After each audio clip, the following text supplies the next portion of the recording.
Captain Moron. Welcome, I am indeed Captain Moron. It's a pleasure to have you with me. I am a casual Marvel Snap streamer, bound to boldly find card synergies that no snapper has found before. I play a different deck every week, and then I post the highlights here on YouTube. So this week, let's dive into it. I'm going to be reviewing this past week's deck called the Wong Cost Reduction deck. We'll talk about the MVP, the surprise, and the takeaway. Then we'll talk about where you can find that deck on Marvel Snap Zone, go over how many cubes it got me, sneak preview. It was much worse than I anticipated, unfortunately. But you know what? I try weird random things so that I can be a moron, and you don't have to be.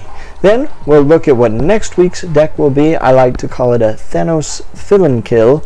Ties into the hot locations you may have already noticed, that Mojo World's the hot location today, tomorrow, and then the featured location the middle of the week will be one that fills the location with rocks when it reveals, and if you skip a turn, the rocks are destroyed. So, alright, with all that said, let's dive into Wong Cost Reduction. I started the week at rank 39 with 5 cubes toward rank 40, and then ended the week at rank 38 with 1 cube toward 39, so it was a negative 14.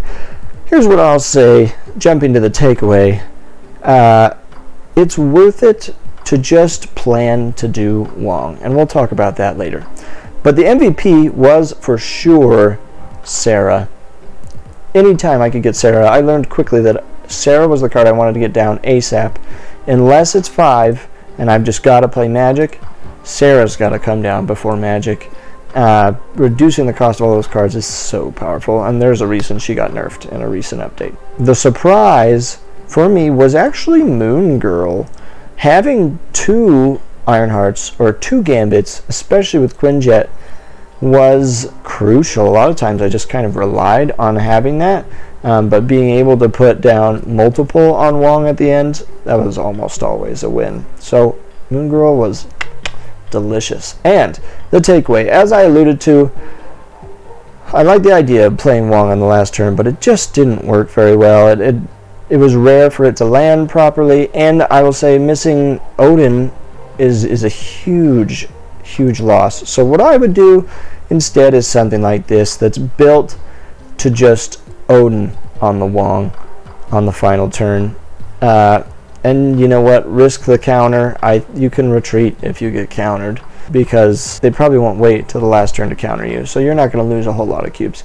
That's my takeaway. You can find that deck over on MarvelSnapZone.com. It's called Wong Cost Reduction. Next week's deck, as I mentioned, is called Thanos Fill-in Kill.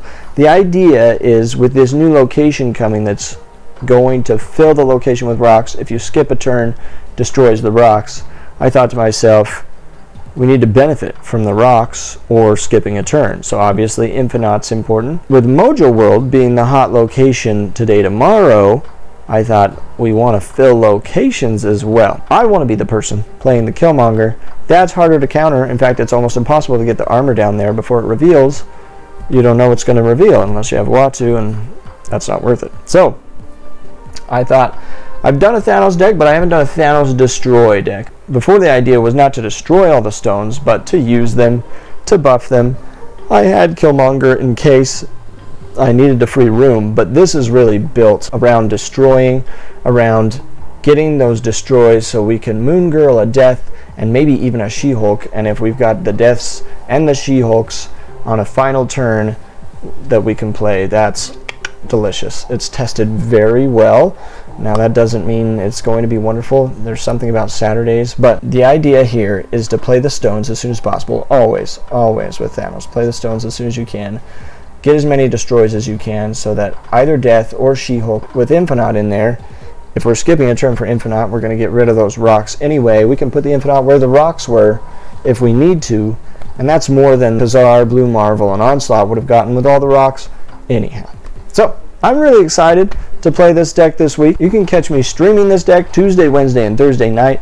I do a short stream, just a little blitz, 30 minutes, see how many cubes I can get with the deck. So if you want to see how it functions during the week, you can catch me over there, twitch.tv/IamCaptainMoron.